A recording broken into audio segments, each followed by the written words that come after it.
Hello, what's up everybody? My name is Mike Brown, aka ReviewKingMB, and I am on day 6 of my 31 days of horror movie reviews, and I am still doing the Texas Chainsaw Massacre movies after the remake of this franchise. Where do you go from here, especially with the ending of that film? You can't really continue the story. So, the next logical choice is to do a prequel. Yes, the Texas Chainsaw Massacre, The Beginning, is a 2006 film that was directed by Jonathan Liebsman. And the plot. The plot, essentially, at the very beginning at least, you see the origins of Leatherface, aka Thomas Hewitt, who his mother, when she was pregnant with him, worked at the same meat factory that he would eventually work at. She died giving birth to him right then and there. The owner of the place just threw the deformed baby in the trash. Some woman finds it, raises him to be who he is. And when the factory closes down, no, the family, they're shit out of luck. They're screwed. They have no meat to eat off of.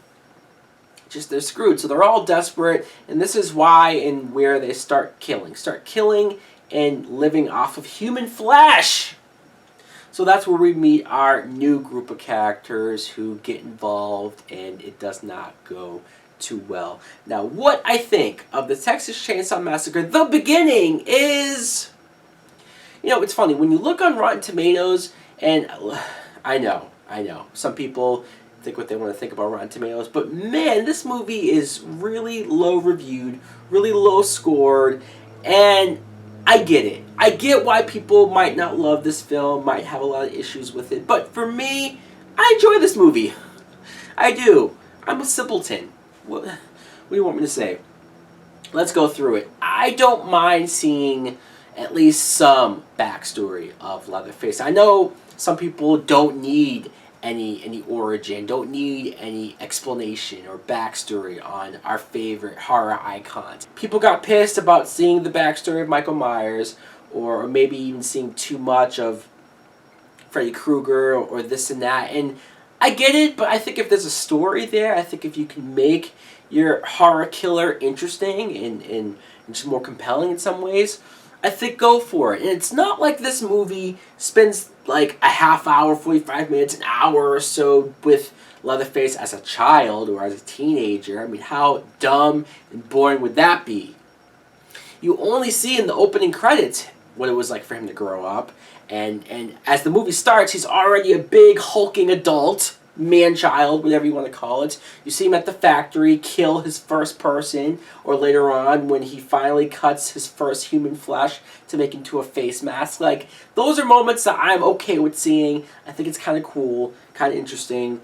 We get Arlie Army, who was the sheriff in the remake. This movie, you see how he became the sheriff, and it's kind of far-fetched, not really believable, but look, they sort of established what Texas was like in this decade or in this universe, because who really knows what it was like then? I don't know. But I'm willing to go with the movie. If they're telling me that in this world this is how it is, and this is how easy it is for him to just kill the real sheriff and take his badge, why not? In the realm of possibility, I'm just willing to go with it, I guess. And we see some of our, I guess, favorite characters from the remake here as well. Like the old man who was in the wheelchair, he had no legs. You see in this movie how he lost those legs. And it's pretty fucking brutal and crazy. You see the woman who they all call Mama. So I'm not exactly sure, like, is she their mom? Or is she Arlie Army's wife and he just calls her Mama? It's kind of weird. Who knows? Maybe they're related and fucking all at the same time. You never know with this family. I wouldn't be surprised. And you also get the fat lady, the tea lady from the first movie as well. That's a funny scene. But let's talk about our core group of characters. We have Chrissy, who's played by Jordana Brewster. I know people, at least when you think of her, you think of the Fast and Furious movies. So it's interesting to see her in a horror movie like this. She is, in a lot of ways, the final girl.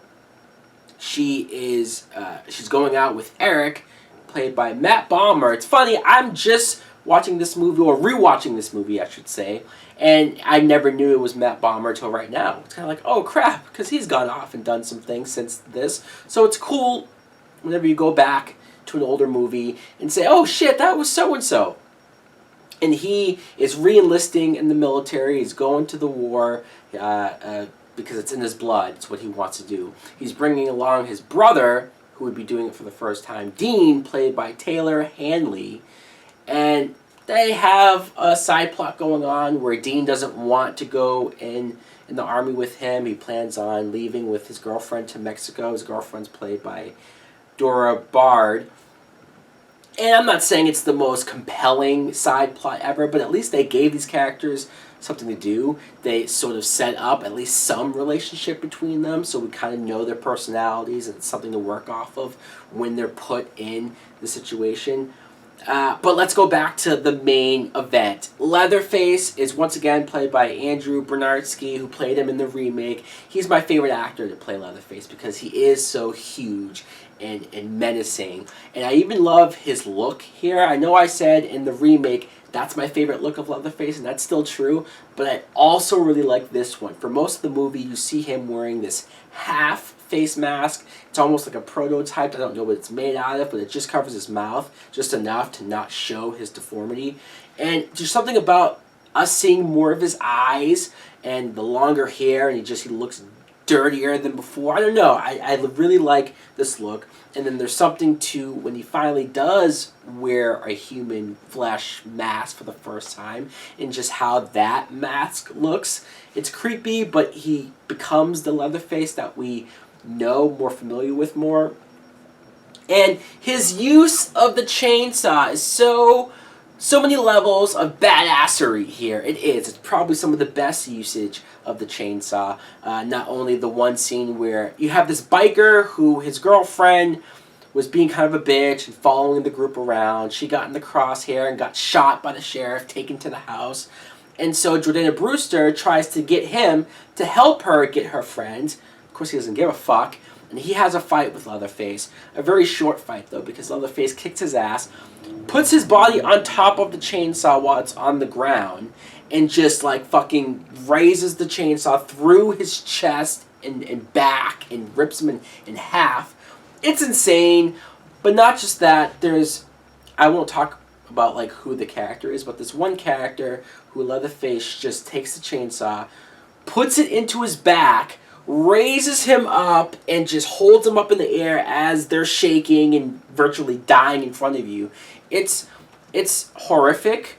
It's bloody. It's brutal. It's violent. But fuck it, they went for it. They did, and you're fascinated watching it. Speaking of fascinated, as much as I like the remake, the only thing that this movie has up on that remake movie is this one has a dinner scene. A dinner scene that really goes into what this family's philosophy is and mindset and their reason for thinking that what they do is right. And it's fucked up on a psychological level. I like Jordana Brewster's one moment, probably her one good moment in the movie, where she kind of tells them off and says, "Do you fuck all your cousins or just the ones you're attracted to?" I like that line. And then the ending. The ending, really... Because, like, I know people have issues with this movie, yeah.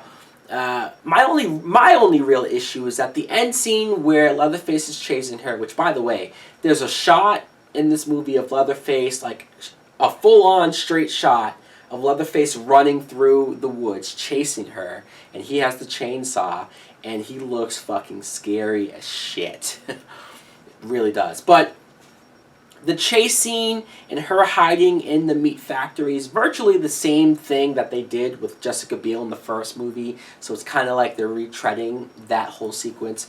I'll admit that is kind of lame. But most people have issues with the moment where... Well, this is spoilers. Spoilers!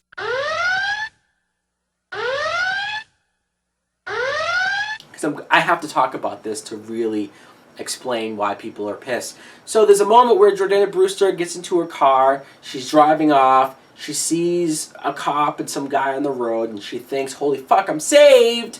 And then Leatherface pops out of the back seat, chainsaws her through the back, kills her, they crash into the people, and that's it.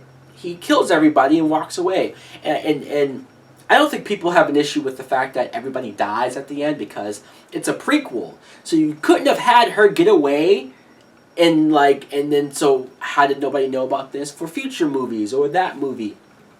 So I get it. More people have issues with the fact that how the fuck does she not see Leatherface hiding in the backseat, this huge hulking 6'8" or however fuck big Leatherface is, with a chainsaw, mind you, and she never heard him trying to start the chainsaw. I know. Is it dumb? Yes. Would I criticize other movies for maybe less stuff? Maybe, but the fact that for the most part, for the rest of the movie, I enjoy, I think it works with everything else, I'm willing to give it one dumb thing, one dumb pass, because I was thoroughly entertained for the rest of the movie. So guys, am I being biased? Maybe, but I still enjoyed this movie for what it is. Thanks for watching. Let me know in the comments below, what do you think of the Texas Chainsaw Massacre, the beginning? Do you like it like I do, or do you just flat out hate it, think it sucks? Thanks for watching. Like, comment, subscribe. Later! Please won't you save my desire?